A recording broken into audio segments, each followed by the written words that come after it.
ओम शांति। ओम शांति। आज की तारीख मुरली की है 25/6/66। प्रातः क्लास। डबल ओम शांति।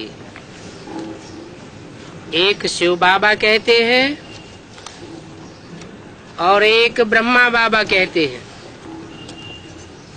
क्या कहते हैं? डबल ओम शांति। दोनों का स्वधर्म है शांत, और दोनों ही शांति धाम में रहने वाले हैं।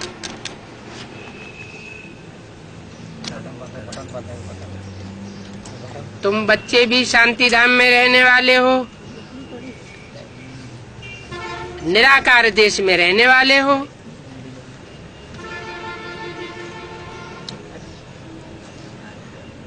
और इस देश में पार्ट बजाने आए हो,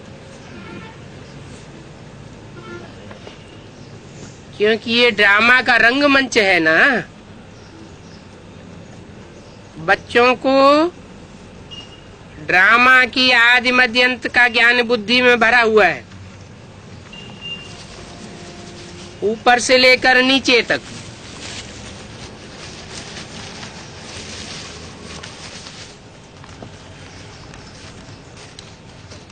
ऊंचते ऊंच भगवान और उनके बाद बच्चे। इन बातों को अच्छी रीति समझो। इन बातों को, ऊंचते ऊंचे भगवान माना भगवान भी ऊंचे और नीचे होते हैं क्या?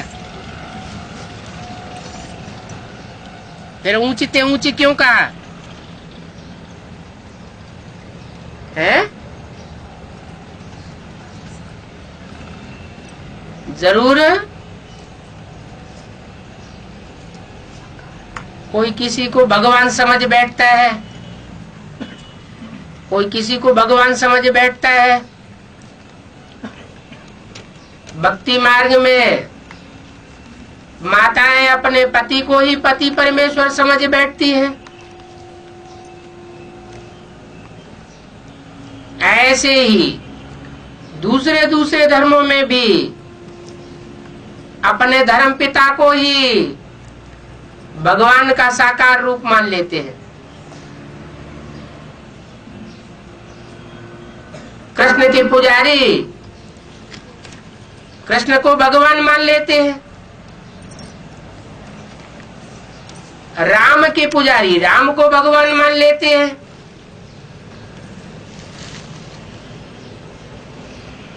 लेकिन वास्तव में ऊंचते ऊंचे भगवान है जो सुप्रीम सोल शिव इस साकार सृष्टि रूपी रंगमंच पर आकर मुकर्रर रथ में प्रवेश करता है और सारी सृष्टि को पलट देता है। वो है ऊंचते ऊंचे। बाद में बच्चे हैं नंबरवार। सिवाय तुम्हारे ये ज्ञान कोई की बुद्धि में नहीं है। और तुम पढ़ते हो खुदाई स्कूल में। भगवान वाच है। भगवान तो एक ही होना चाहिए, क्योंकि सबका बाप तो एक ही है। और बाप सृष्टि रचते हैं तो कहा जाता है प्रजापिता ब्रह्मा।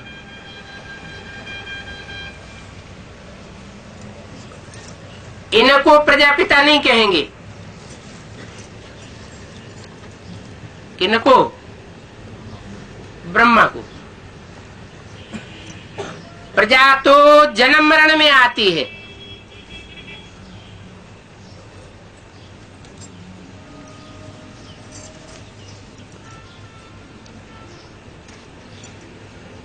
आत्मा के आधार से प्रजा जन्म मरण में आती है ना। फिर चाहिए प्रजापिता। प्रजापिता ब्रह्मा भी गाया हुआ है, परम पिता परमात्मा प्रजापिता ब्रह्मा द्वारा रचना रचते हैं। किसकी रचना रचते हैं? मनुष्यों की रचना रचते हैं। मनुष्य कहेंगे जो मन का उपयोग करते हो, इसलिए मनु की औलाद कहा जाता है। ऐसे नहीं कि कोई नई रचना रचते हैं, उनको बुलाया ही जाता है, हे पतित पावन आओ।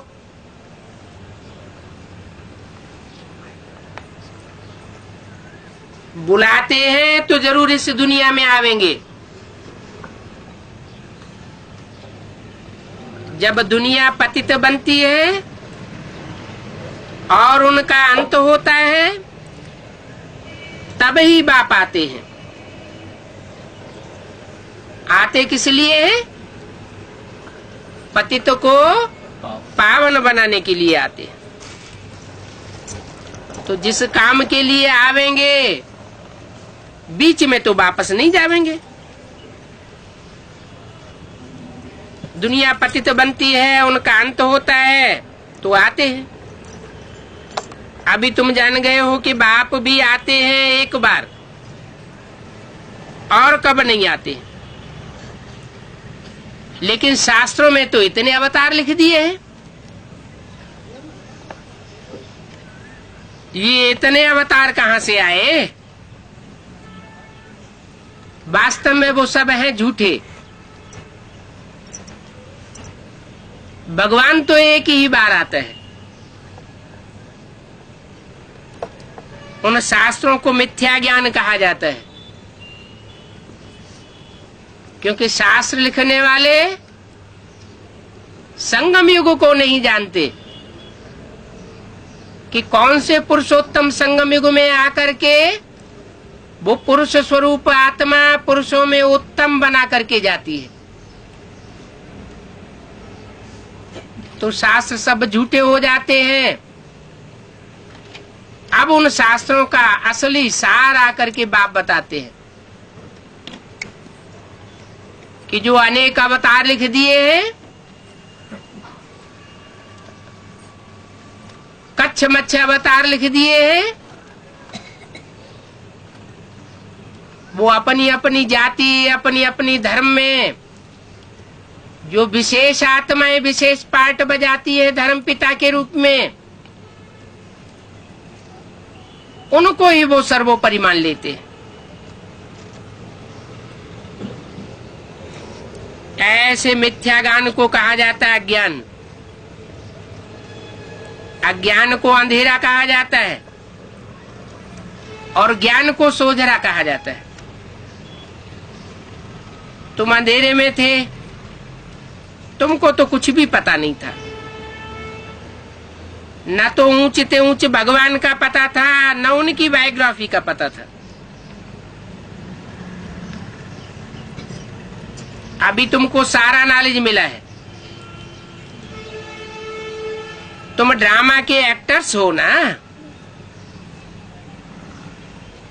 तो ड्रामा के एक्टर्स को अपनी और सबकी एक्ट का जरूर पता होना चाहिए कि क्या क्या पार्ट बजाते हैं, क्योंकि वो होता है छोटा हद का ड्रामा। उस ड्रामा का तो सबको पता पड़ जाता है, लेकिन ये बेहद के ड्रामा का सबको एक साथ पता नहीं पड़ सकता। सब है नंबरवार पुरुषार्थ अनुसार। तुम भी देख करके आते हो, चाहो तो लिख भी सकते हो, याद कर सकते हो। वो ड्रामा तो छोटा सा होता है, यह तो बड़ा बेहद का ड्रामा है जिसको तुम सतयुग से लेकर कलयुग अंत तक जानते हो। अभी तुम बच्चे जानते हो, हमको बेहद के बाप से बेहद का वर्षा मिलता है। उस लौकिक बाप से हद का वर्षा, हद की प्रॉपर्टी मिलती है। बाबा ने समझाया था राजाएं जो बनते हैं वो अगले जन्म में दान पुण्य आदि करने से बनते हैं, और पिछले जन्म में जो दान पुण्य किया है उसके एवज में एक जन्म के लिए राजा बनते हैं। ये 63 जन्मों की बात है। ऐसे नहीं कि वो दूसरे जन्म में भी राजा बनते रहेंगे। एक जन्म में पुरुषार्थ करते हैं तो अगले जन्म में प्राप्ति करते हैं, लेकिन सब तो पुरुषार्थ नहीं करते, सब तो राजा नहीं बनते। इस सृष्टि में तो 500-700 करोड़ मनुष्य आत्माएं हैं। वास्तव में राजा बनने का पुरुषार्थ वो ही करती है जिन्होंने परमात्मा बाप से संगम युग में राजयोग सीखा है। राजयोग सीख करके इंद्रियों को कंट्रोल किया है, मन को कंट्रोल किया है।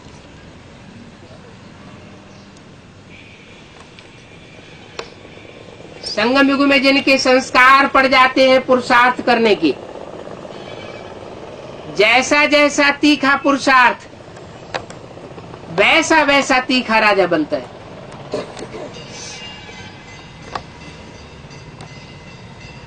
बाप आकर के जो पुरुषार्थ कराते हैं वो 21 जन्म के लिए कराते हैं, और 21 जन्म के जो पुरुषार्थ के संस्कार पड़ते हैं नंबरवार पुरुषार्थ अनुसार, वही संस्कार 63 जन्मों में भी जाते हैं। वो परमात्मा की प्राप्ति नहीं है 63 जन्मों में, अपना अपना पुरुषार्थ है, लेकिन वो संस्कार आते हैं तब जब यहाँ बाप से एक जन्म में पढ़ाई पढ़ते।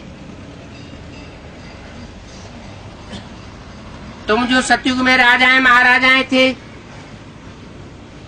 ऐसे मत समझो कि तुम्हारी राजाई कोई गुम हो जाती है। नहीं, वो बाप की दी हुई राजाई है, अनेक जन्म की प्राप्ति कराते हैं। फिर जब भक्ति मार्ग होता है उस समय भी जो जास्ती दान पुण्य करते हैं तो वो फिर राजाई में जाते हैं। ये जास्ती दान पुण्य करने के संस्कार अभी ब्राह्मणों के संगम युग में पुरुषोत्तम युग में धारण करते हैं। कोई तो अपने पुरुषार्थी जीवन में सारा ही त्याग करते हैं। वर्तमान संगम युग में अपने लिए कुछ भी नहीं रखते। कोई सारा त्याग नहीं कर पाते हैं।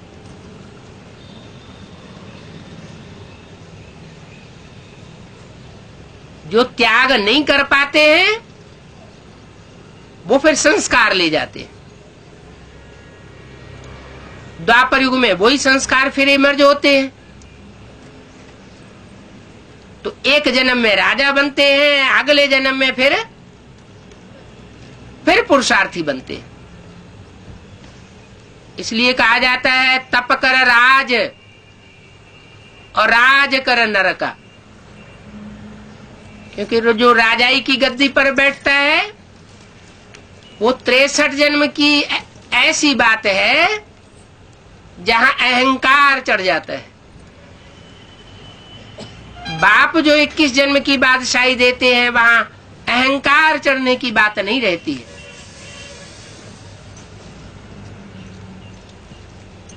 वो होते हैं विकारी राजाएं,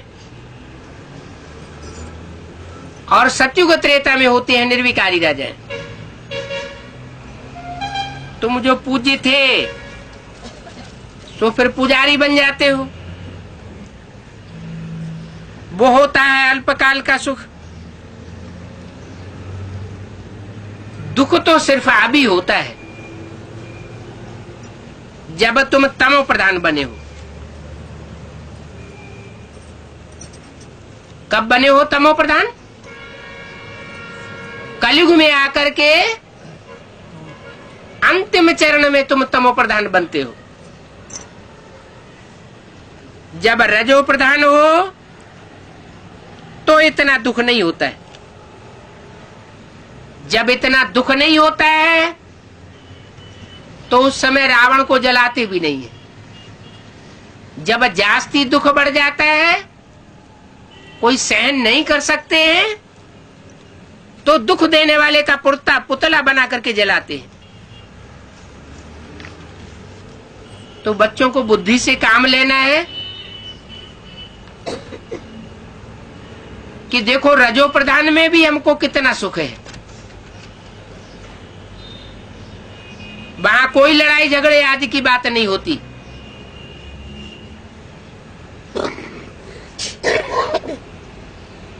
जब लाखों की अंदाज में हो जाते हैं तो लड़ाई शुरू होती है। तुम बच्चों को तो सतयुग त्रेता द्वापर में भी सुख है। 3 हिस्सा सुख है और 1 हिस्सा दुख है। दूसरे धर्म वालों के लिए ऐसा नहीं है। दूसरे धर्म की आत्माएं आधा सुख और आधा दुख भोगती है। तुम्हारे अंदर सुख जास्ती भोगने के संस्कार पड़ जाते हैं। जो श्रीमत पर चलते हैं वो जास्ती सुखी होते हैं। श्रीमत पर नहीं चलते हैं तो दुखी होते हैं। तो ये संस्कार अभी आत्मा में भर रहे हैं। जब तमो प्रधान शुरू होता है तो थोड़ा दुख होता है। अभी तो है ही तमो प्रधान। बाप समझाते हैं ये ड्रामा है, इस ड्रामा से कोई छूट नहीं सकता। कोई कहते हैं कि सदाकाल की मुक्ति हो जाती है, लेकिन सदाकाल की मुक्ति कैसे होगी? भगवान को ही कल्प कल्प इस सृष्टि पर आना पड़ता है, तो आत्माओं की सदाकाल मुक्ति कैसे हो सकती? भगवान तो ऊंचते ऊंच गाया हुआ है, उससे ऊंच पाटधारी तो कोई होता नहीं। तो जब ऐसी सृष्टि में आने के लिए वो बार बार बांधा हुआ है, तो आत्माओं की सदाकाल के लिए मुक्ति होने का सवाल ही पैदा नहीं होता। मनुष्य जब दुख में बहुत तंग हो जाते हैं तो कहते हैं भगवान ने ऐसा खेल क्यों रचा, हमें तो इस संसार से मुक्ति चाहिए।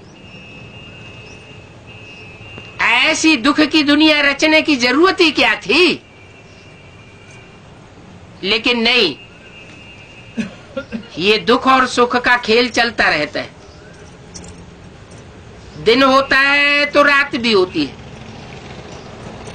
रात होती है तो दिन भी होता है। अज्ञान की दुनिया होती है तो ज्ञान की दुनिया भी होती है। सतयुग त्रेता में ज्ञान आत्मा में समाया हुआ है। आत्मिक स्टेज ज्ञानी की प्रैक्टिकल स्टेज है। द्वापर युग में आत्मिक स्टेज नहीं रहती तो अज्ञान छा जाता है। तो ऐसा खेल कहते हैं कि रचा ही क्यों जो अज्ञान छा जावे। मनुष्य इतना दुखी क्यों हो जाता है? अगर ये दुनिया रचे ही नहीं तो दुनिया ही नहीं होती, कुछ नहीं होता। बाप कहते हैं रचयिता है तो रचना भी तो है ना। बच्चे जानते हैं नई दुनिया सो पुरानी दुनिया होती है। ऐसी तो दुनिया में कोई चीज नहीं है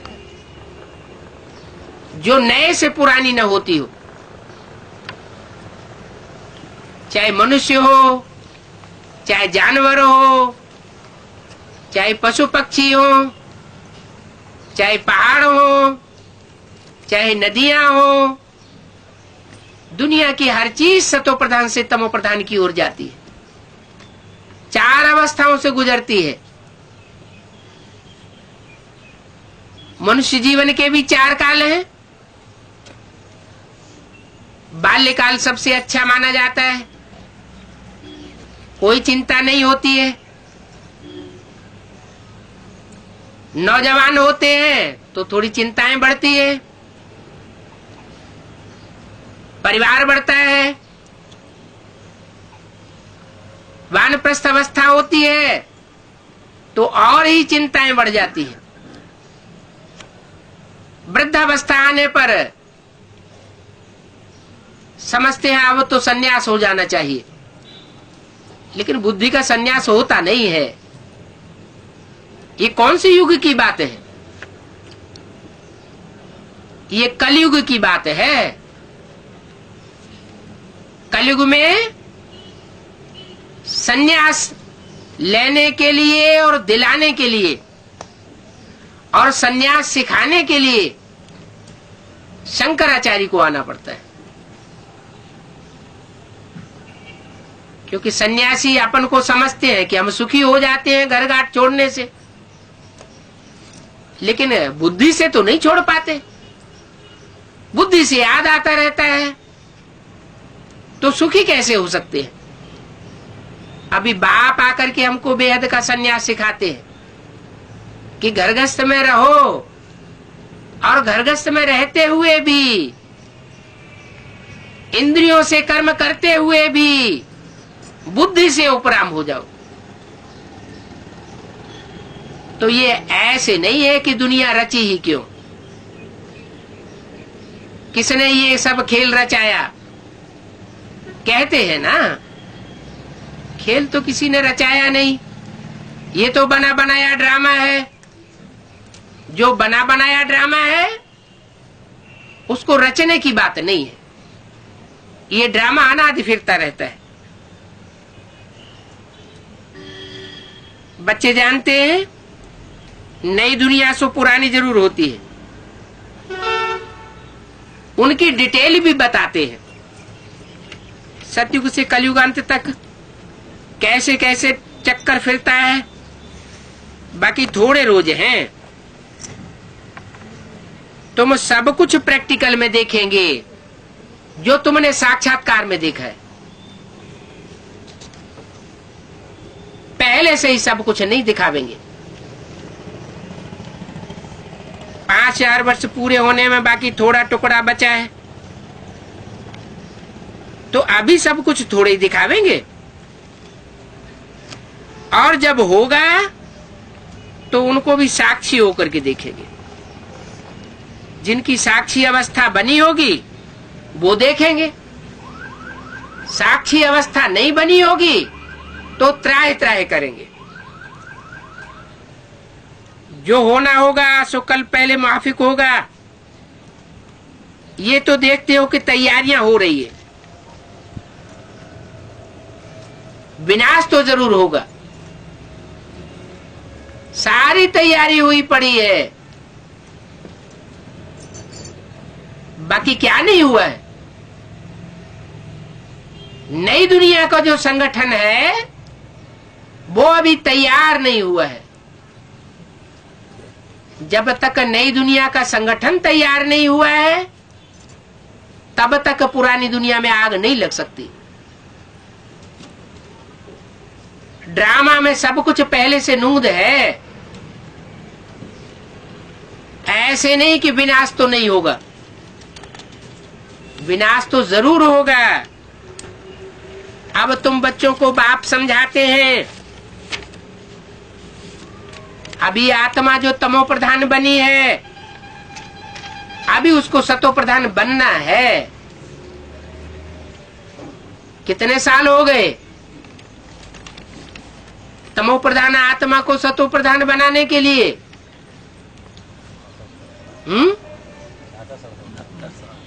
69 साल हो गए। 68-69 साल में अभी तमो प्रधान आत्मा सतो प्रधान नहीं बनी, तो आगे बन जाएगी क्या? है बन जाएगी। कैसे? बाबा बनाने छूमंतर छूमंतर गाली करेगा क्या? है जैसे घी में पूड़ी डाली जाती है तो नीचे बैठ जाती है। कब तक नीचे बैठी रहती है? जब तक पकेगी नहीं तब तक नीचे, और जब पक जाएगी ऊपर आ जाएगी। तो ऊपर आ जाएगी। तो ब्रह्मा को विष्णु बनने में कितना टाइम लगता है?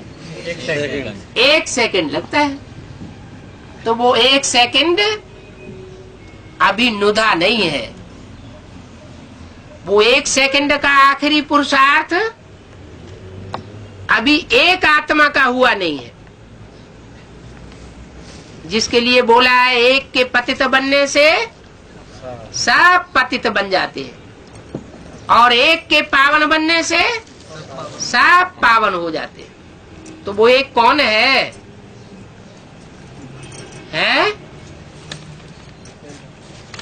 एक वो कौन है जिसका इतना महत्व है? राम बाप है? राम बाप के लिए कहा है ये कि एक के पतित बनने से सब पतित बन जाते हैं, एक के पावन बनने से सब पावन बन जाते हैं। अच्छा, द्वापर युग की आदि हुई तो सबसे जास्ती पतित उस समय कौन बना?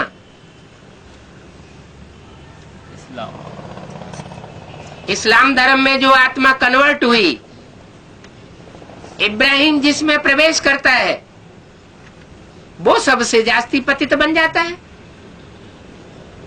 तो उसमें इस्लाम धर्म की सोल प्रवेश करती है। लेकिन कलयुग के अंत में आकर के सबसे जास्ती पतित कौन बनता है?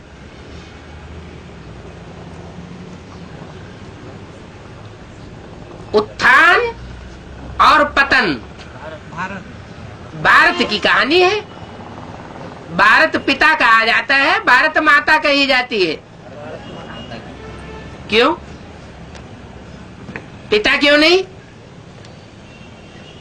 माता को आगे क्यों रखा गया है? माता ओ माता तू है जग की भाग्य विधाता क्यों कहा गया? भाग्य विधाता तो भगवान होना चाहिए, क्योंकि माता धरणी कही जाती है। धरणी का उद्धार होता है तो धरणी का आधार लेने वालों का उद्धार होगा।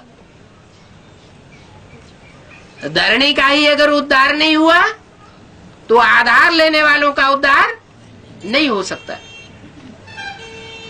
इसलिए कहते हैं कि राम और कृष्ण धरणी पर रहते हैं और कच्छ मच्छ अवतार पानी में रहते हैं। पानी कौन सा? ज्ञान जल का आधार लेते हैं, वो ज्ञान जल के आधार पर चलते हैं। और रामकृष्ण की आत्माएं धरणी के आधार पर चलती है।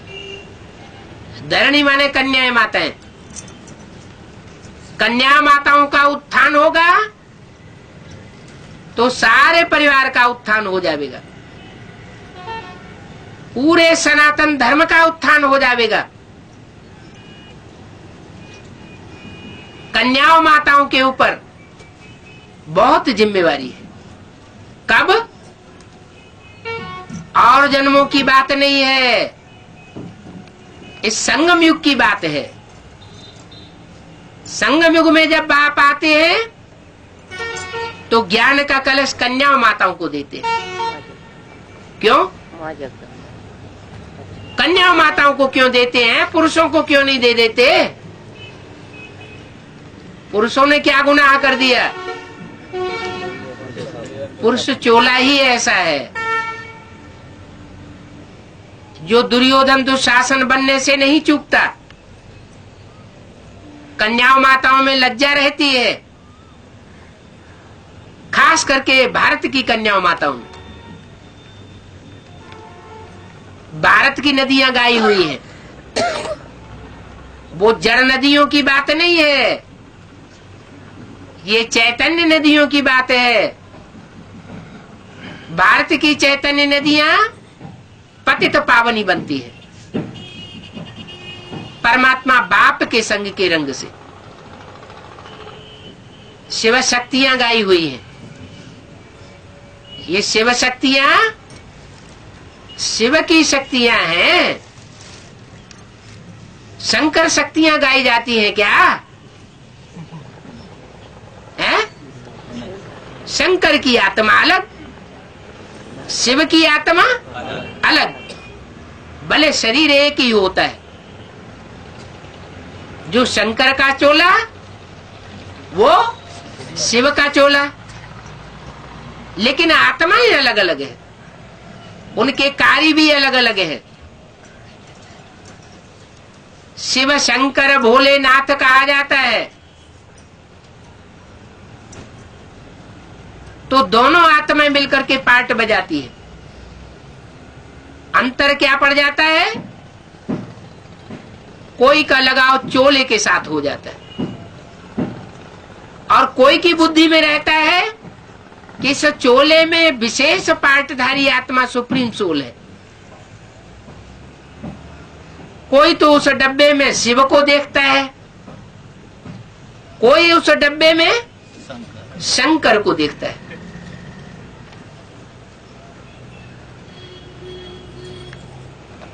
तो शंकर हो, ब्रह्मा हो या विष्णु हो,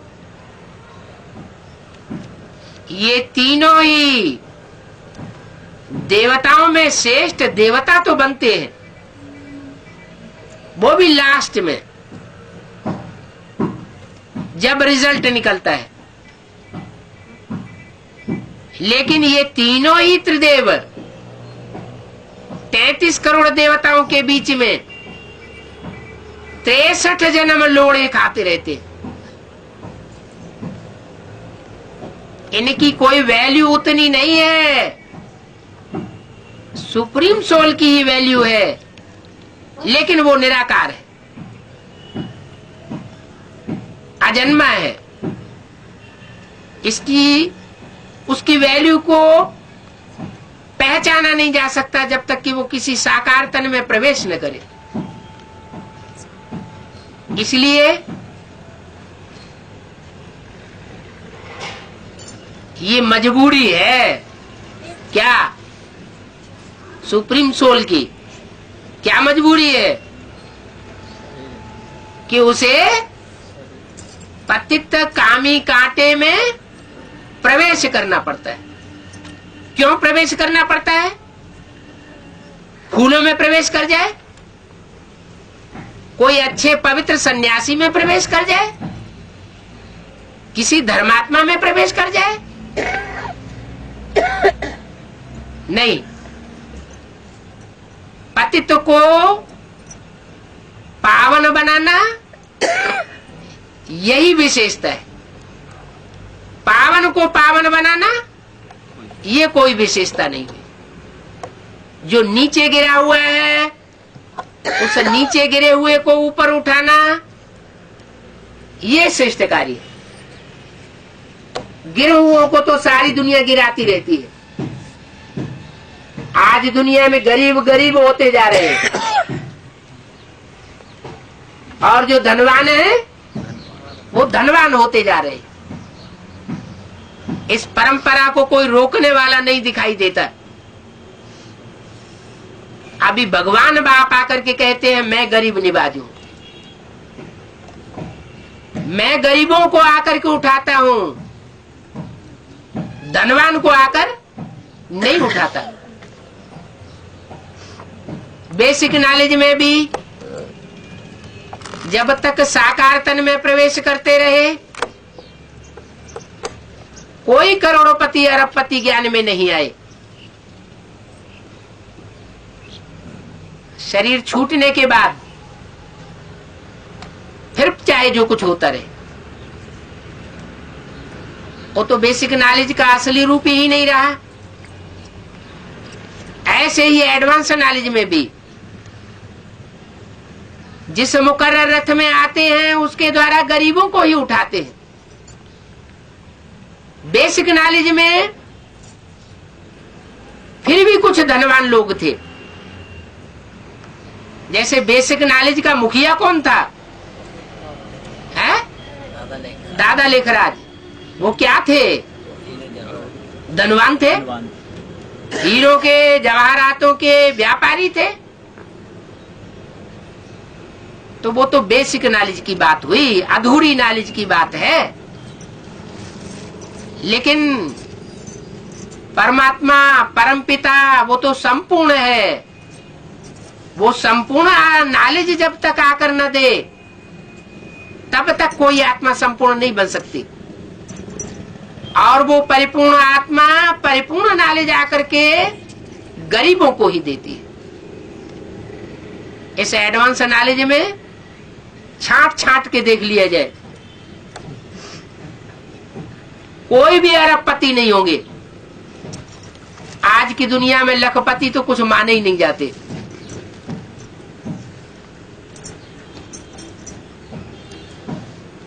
तो नीचे कोई आकर के ऊंचा उठाता है।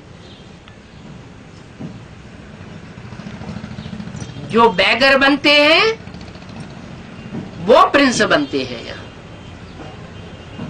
इसलिए बैगर टू प्रिंस गाया हुआ है। सुप्रीम सोल आता है तो भारत जो दर दर का भिखमंगा बन जाता है, विदेशियों से भीख मांगते हुए दिखाया गया, उसी भारत को इसी जन्म में आकर के सरताज बना देता है, विश्व का मालिक बना देता है। इसलिए झंडा यादगार बना हुआ है।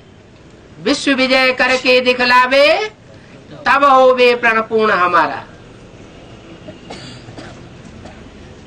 झंडे में जो 3 वस्त्र हैं वो शरीर रूपी वस्त्र की यादगार है। जरूर ऐसे 3 वस्त्र हैं जो 3 प्रकार के विशेष संस्कारों को धारण करने वाली आत्माएं हैं। लाल रंग क्रांति का सूचक है। क्रांति माना संपूर्ण परिवर्तन। संकल्पों की खूनी कांति से लेकर के स्थूल खून खराबा तक सारी दुनिया की पूरी खूनी क्रांति होती है। मन बुद्धि रूपी आत्मा भी बदल जाती है, जो संकल्प विकल्प करने वाली है। और शरीरों में जो खून तामसी बह रहा है वो तामसी खून भी बदल जाता है। शरीर भी सात्विक बन जाते हैं और आत्मा भी सात्विक बन जाती है। तो इस पतित नीचे गिरी हुई दुनिया को ऊंचा उठाने के लिए परमात्मा बाप को आना पड़ता है। लेकिन जब वो आता है तो दुनिया में माया का पामपेंड शो इतनी तीव्र गति से बढ़ता है कि जो माया का पामपेंड शो फैलाने वाली दूसरे धर्म की आत्माएं हैं,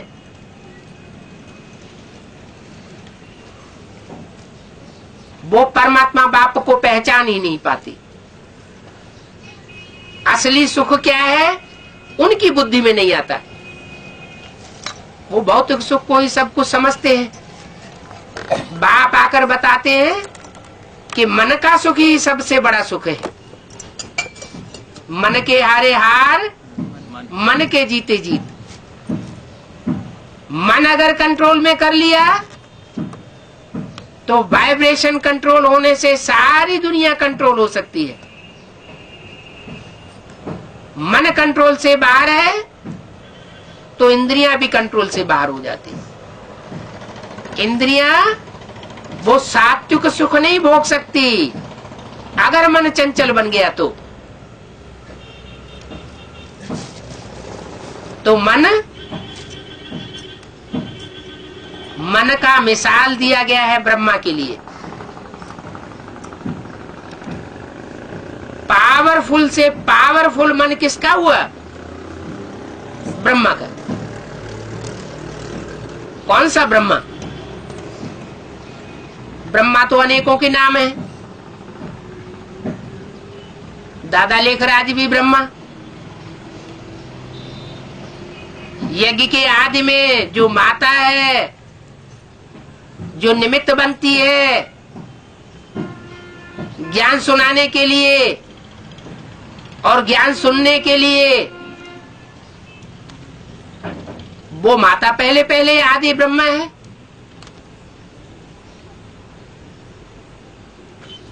फिर ब्रह्मा का शरीर छोड़ने के बाद, इन दोनों ही आत्माओं का शरीर छूटने के बाद जो दोबारा जन्म होता है वो आत्मा भी ब्रह्मा के रूप में है, क्योंकि सुप्रीम सोल प्रवेश करता है। रुद्रमाला के सभी मणकों में प्रवेश होता है। उनमें से आदि माता भी है तो आदि पिता भी है। एक है प्रजापिता ब्रह्मा और एक है आदि ब्रह्मा। तो ब्रह्मा अनेकों के नाम हो जाते हैं, लेकिन वो कौन सा ब्रह्मा है जो पहले ब्रह्मा से विष्णु बनता है? दादा लेखराज ब्रह्मा या प्रजापिता ब्रह्मा? नहीं, प्रजापिता अकेला कुछ नहीं कर सकता, क्योंकि उसमें है सुप्रीम सोल। सुप्रीम सोल अपने को आगे नहीं कर सकता। बाप किसके द्वारा प्रत्यक्ष होते हैं? बच्चों के द्वारा प्रत्यक्ष होते हैं। बाप तो समर्थ है, तो समर्थ बाप बच्चों को पहले समर्थ बनाता है। जो कहते हैं सन सोज फादर, फादर सोज सन्स। बाप बच्चों को प्रत्यक्ष करता है, बच्चे बाप को प्रत्यक्ष करते हैं। लेकिन दोनों में पावरफुल कौन है? बाप पावरफुल है, बच्चे तो नंबरवार हैं। तो किसकी प्रत्यक्षता पहले होगी? है बच्चों की प्रत्यक्षता पहले होगी। तो जरूर है कृष्ण बच्चा जो है वो पहले इस सृष्टि पर प्रिंस के रूप में प्रत्यक्ष होता है। वो तो नई दुनिया की बात हुई। अभी ब्राह्मणों की संगम की दुनिया में जिस कृष्ण का गायन है, जो शास्त्रों में गायन है, वो संगम की कृष्ण कौन?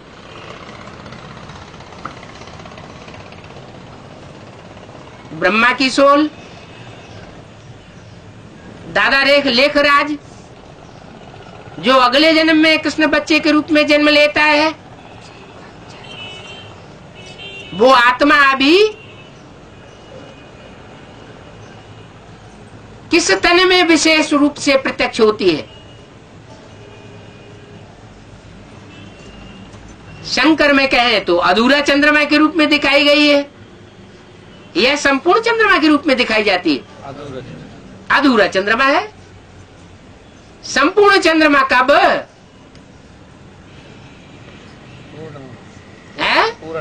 पूर्णमासी। तो जो पूर्णमासी है, एक तरफ सूर्योदय होता है और दूसरी तरफ संपूर्ण चंद्रमा अस्त होता है।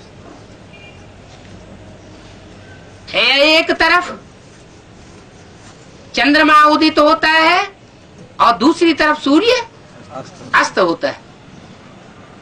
माउंट आबू में अस्त की यादगार है। क्या यादगार है वहां? है सनसेट पॉइंट देखने जाते हैं कि वो ज्ञान सूर्य है जो बेसिक नॉलेज देने के लिए दादा लेखराज ब्रह्मा कृष्ण की सोल में प्रवेश हुआ था, वो कैसे अस्त हो जाता है।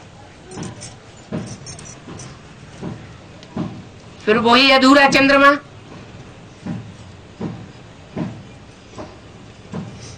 और सुप्रीम सोल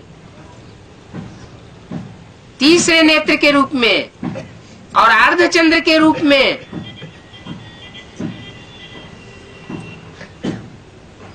जिसे सूर्यवंशी राम कहा जाता है, राम बाप कहा जाता है, माने कृष्ण को जन्म देने वाला, उसमें प्रवेश करता है। दोनों ही आत्माएं प्रवेश करती है। ज्ञान चंद्रमा ब्रह्मा की सोल भी प्रवेश करती है। वो ज्ञान सूर्य सदाशिव शिव नेत्र के रूप में प्रवेश करता है। प्रवेश करता है, प्रत्यक्ष नहीं होता, गुप्त पार्ट बजाता है।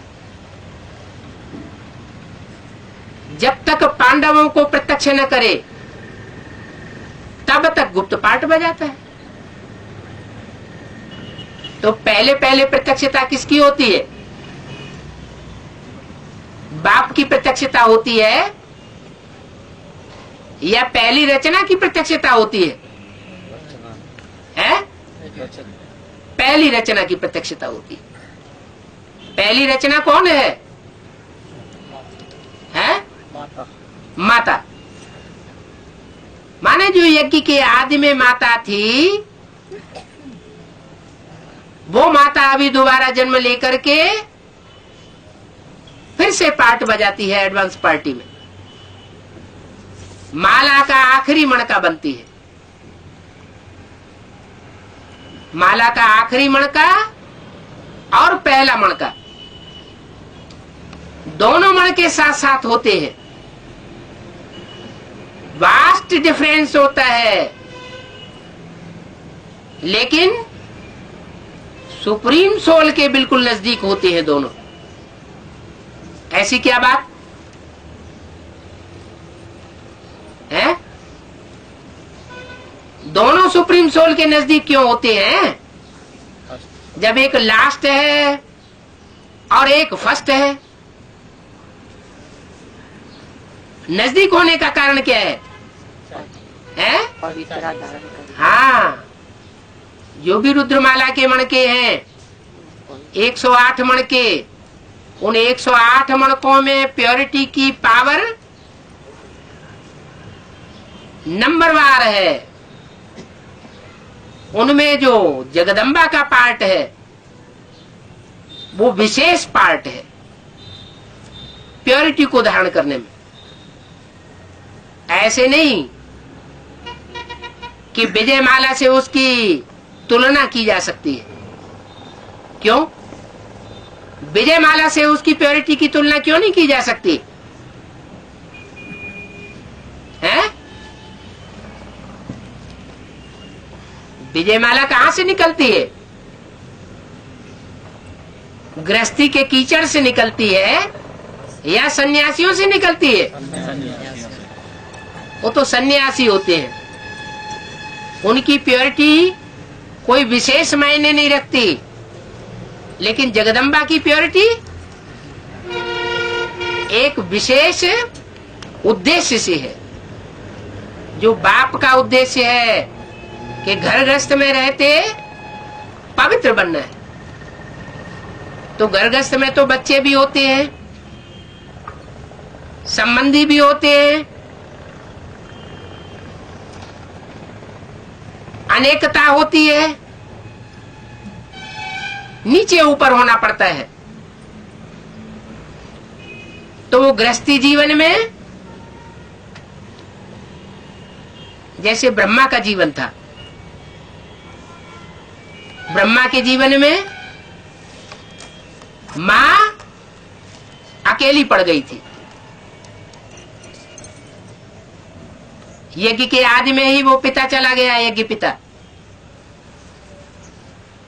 तो जो विधर्मी थे वो हावी हो गई मां के ऊपर। एडवांस पार्टी में तो बाप भी है और मां भी है, फिर भी विधर्मी हावी हो जाते हैं। कारण क्या है?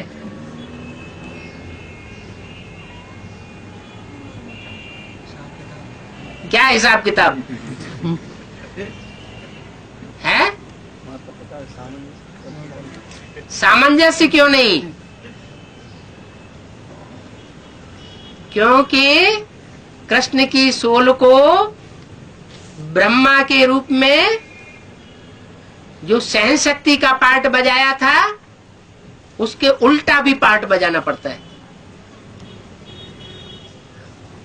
बेसिक नॉलेज में सहन शक्ति की चरम सीमा पर आरूढ़ होकर के पार्ट बजाया। अब वही आत्मा आदि माता में प्रवेश करके सामना करने का पार्ट बजानी है। वो आसुरी शक्तियों का सामना करना ये शंकर का कार्य नहीं है। शंकर तो कुछ नहीं करता, क्योंकि उसमें तो शिव है। शिव को तो अकर्ता कहा जाता है। इन आसुरी शक्तियों का मुकाबला कौन करेगा? जगदम्बा करेगी। जगदम्बा भी इंस्ट्रूमेंट है। वास्तव में कौन सी आत्मा करेगी? ब्रह्मा की सोल करती है। जगदम्बा है शरीर और आत्मा है कृष्ण की सोल, दादा लेखराज ब्रह्मा। तो वो सामना करके, मुकाबला करके आसुरी शक्तियों को ध्वस्त करती है।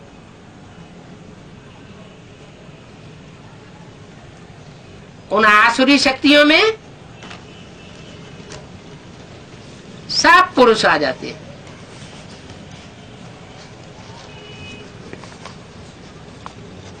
आज घर घर में देखा जाए,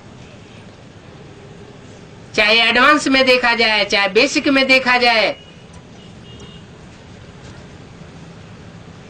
पुरुष प्रकृति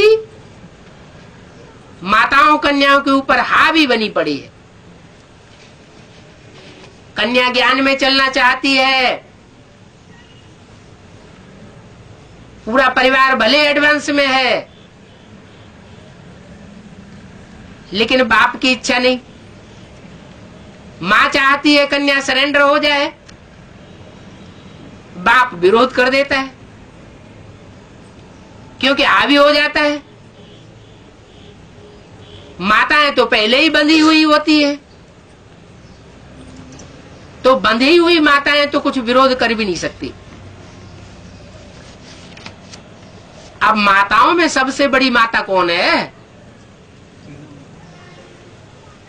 तो जो सबसे बड़ी माता का पार्ट बजाती है, उसकी स्थिति और माताओं के मुकाबले ऊंची होगी या नीची होगी?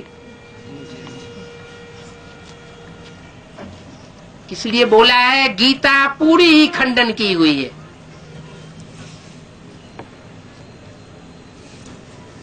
ये गीता का खंडन और गीता का मंडन, इसके ऊपर सारा मदार है। गीता कहो, प्रकृति कहो, जगदम्बा कहो, दिल्ली कहो, इसलिए बोला है दिल्ली का परिवर्तन सारे विश्व का परिवर्तन। दिल्ली का सुधार सारे भारत का सुधार कहा जाता है। दिल्ली ही एक ऐसा शहर है जिसकी गोदी में दुनिया के सब धर्म पले हैं। सब धर्मों ने उस गोदी में राज्य किया है। ये भारत देश की राजधानी है। राजा की धारणा शक्ति है। ये धारणा शक्ति अगर नीचे गिरी रहेगी तो स्वर्ग का राज्य नहीं स्थापन हो सकता।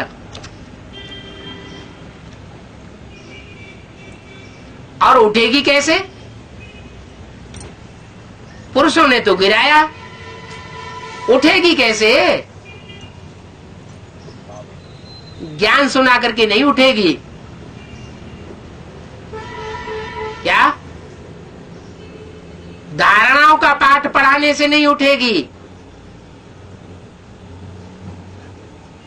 क्योंकि चैतन्य आत्माओं को तो ज्ञान सुना करके उठाया जा सकता है। प्रकृति चैतन्य है या जड़त्वमयी है?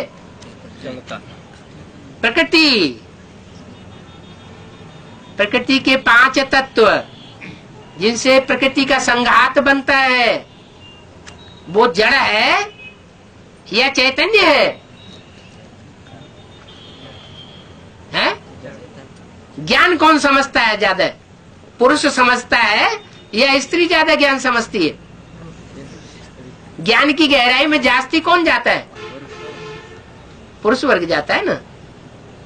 पुरुष माना चैतन्य, प्रकृति माना जड़त्व। जहां जड़त्व होता है वहां कुछ न कुछ हठबाधिता आ जाती है। इसलिए ब्रह्मा को कौन सा रूप दिया है? नंदीगण, बैल का रूप दिया है।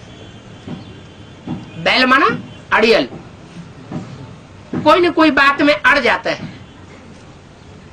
कोई न कोई ज्ञान का पॉइंट मिस हो जाता है। जिस ज्ञान के पॉइंट के मिस होने के कारण सारा बिगड़ जाता है। अभी गीता का भगवान ये साबित कैसे हो? ब्रह्मा की सोल, चाहे जगदम्बा की सोल, माना दादा लेखराज की सोल हो, चाहे जगदम्बा की सोल हो, दोनों की बुद्धि में जब तक ये बात नहीं बैठती कि गीता का भगवान आखिरी कौन, साकार स्वरूप कौन, प्रैक्टिकल स्वरूप कौन, तब तक दुर्गति हो रही है। ये गीता का भगवान का पॉइंट बहुत क्रांति करने वाला है।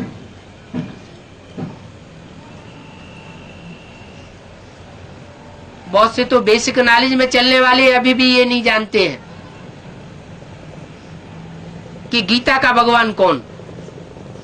ब्रह्मा कुमारियां कहें तथाकथित तो कोई बात नहीं, उनकी बुद्धि में तो यही बैठा है कि दादा लेखराज ब्रह्मा वही गीता का साकार भगवान है, एवर लास्टिंग है, इसके अलावा और कोई भगवान का रूप नहीं है।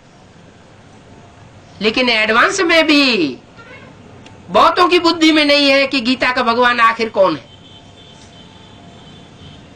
अगर एडवांस में भी सबकी बुद्धि में ये बैठ जाए तो ये गुटबाजियां सब समाप्त हो जाए, पार्टीबाजियां सब समाप्त हो जाए, घड़े खत्म हो जाएं।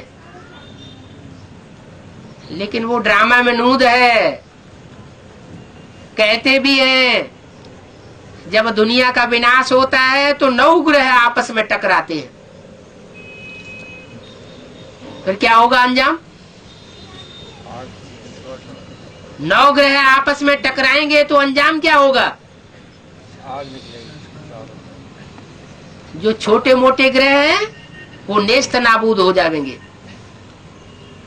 कौन बचेगा? सबसे बड़ा ग्रह कौन सा है? पृथ्वी। बृहस्पति, पृथ्वी नहीं।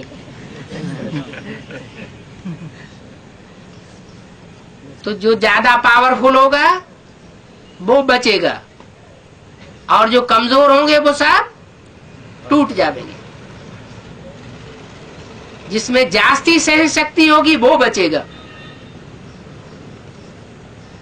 तो 9 धर्मों में सबसे जास्ती सहन शक्ति का परिचय किसने दिया? सूर्य ने दिया, चंद्रमा ने दिया, इस्लाम ने दिया, बौद्ध ने दिया, किसने दिया है? ज्ञान चंद्रमा ब्रह्मा ने दिया। तो जब विनाश होगा तो दुनिया में या तो बहुत ही सहनशील बचेंगे या तो बहुत ही पावरफुल बचेंगे, सामना करने वाले। बाकी सब खेल खलास हो जाएंगे। ओम शांति।